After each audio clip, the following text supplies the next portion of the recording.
if you have changed your job or if you are joining your job for the first time, your employer gives you a form W4 that you need to fill out. The reason for this form is to estimate the amount of the tax that needs to be deducted by the employer before he hands over you the check. So how does he estimate how much tax need to be withheld from your paycheck? So that depends upon few things. One of the things that it depends upon is if you are a single or you are married and plan to file this tax as married filing jointly. The other things could be if you have, for example, some kids, they could then your tax liability could be a little less because you for every child less than 17-year-old you get some kind of a tax reduction. So form W24 is a very simple form, but you need to fill it out very accurately. And in this video I'm going to show you the simpler form, the simpler cases that will cover almost all of your most of these cases, but I will also have other video that will tell you the other cases, the special cases. The special cases includes if you have multiple jobs.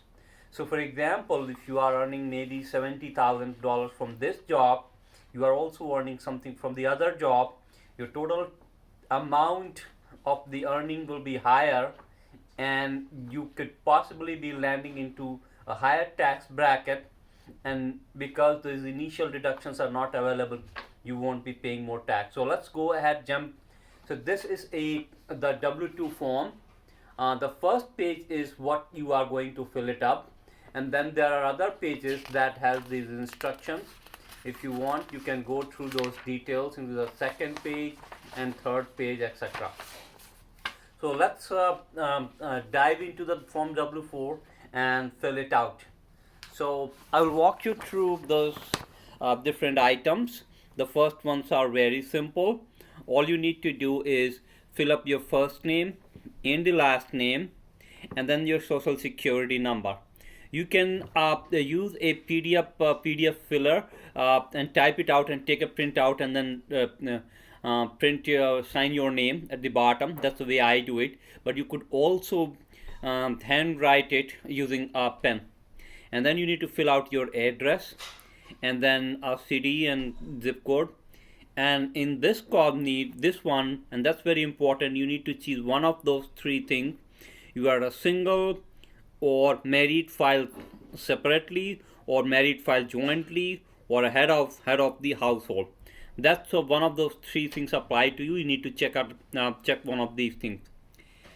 Then you go to the step 2 only in special cases. So you just need to jump to step 5, and that will apply in many cases, and just sign it out and give it a date, and then you are all done.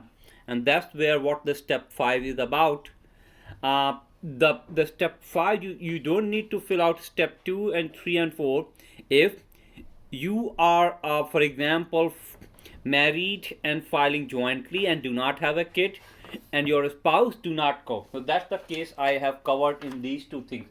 If your spouse does not work and you do not have a second job, and if you do not have any kids or a dependent to claim, you can just go jump to 5 number and then sign and you are done. There's another simpler case. You need to fill out this step number 3. If you have for example kids and you want to claim them as your independent, then you need to multiply the number of kids by $2,000 and then place that dollar amount here, and any other dependent you multiply that number by $500, add these two numbers and add the dollar figure here, and you are done. So that covers pretty much all of these cases. This is step 1, step 3 and step 5 will cover the most of these cases.